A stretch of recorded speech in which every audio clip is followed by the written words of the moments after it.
Компания Alesis вошла в историю музыкального оборудования прежде всего как разработчик и производитель доступных и очень эффективных драм-машин, барабанных модулей и эффект-процессоров. Драконы рынка никогда не простят ей изобретение технологии ADAT, перевернувшей мир звукозаписи в 90-х, позволившей использовать для профессиональной многоканальной записи обычную видеокассету стандарта SVHS. Это пошатнуло бизнес производителей более дорогих носителей информации и устройств. Но компания Alesis двинулась дальше и в 1993 году представила миру свой первый клавишный инструмент — Quadra-Synth, цифровой синтезатор, ромплер, без резонансных фильтров, как было заведено в начале 90-х, но с рядом уникальных особенностей. В то время как Korg, Roland и Yamaha гордились своими 32-голосыми ромплерами, Alesis впервые вывел на рынок бюджетных синтов 64-голосый синтезатор и задал новый стандарт технических возможностей. Каждый тембр в этом синтезаторе складывался из 4 исходных волн, в то время как остальные разработчики могли предложить музыкантам 2 волны на 1 патч. Мультитембральность была 16-частной, что тоже соответствовало высокому стандарту. Она была реализована в рамках режима Mix Mode, позволявшего нагружать клавиатуру несколькими тембрами одновременно, создавая на ней зоны и слои.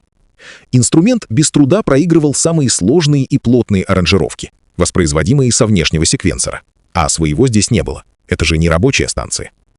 Но дальше звук микшировался и отправлялся в эффект-процессор, коим являлся хорошо известный музыкантам 90-х Quadra Verb 2, тоже разработки компании Alesis. Инженеры просто инсталлировали этот 4-канальный процессор обработки сигнала внутрь своего синтезатора.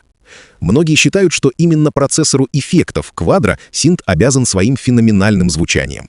И если обработку сигнала выключить, сухой звук уже не производит столь сильного впечатления. Но это все равно был очень качественный звук, ориентированный в первую очередь на достоверное звучание акустических инструментов и синтетики в стилистике 90-х. В конечном итоге звук можно было вывести через стереовыход, но инженеры предусмотрели еще пару аналоговых разъемов, позволяя создавать квадрофоническое звучание, чтобы уж совсем точно соответствовать названию инструмента. Это крайне полезно в студиях или на концертах. А еще звук синтезатора Quadra-Synth можно было вывести по оптическому кабелю в формате ADAT и еще более качественно смикшировать за пределами устройства. На самом деле в Alesis не разработали этот синтезатор с нуля. В разработке участвовали эксперты компании Fast Forward Designs, Маркус Райль и Мишель Дойдик, бывшие инженеры легендарного бренда Oberheim.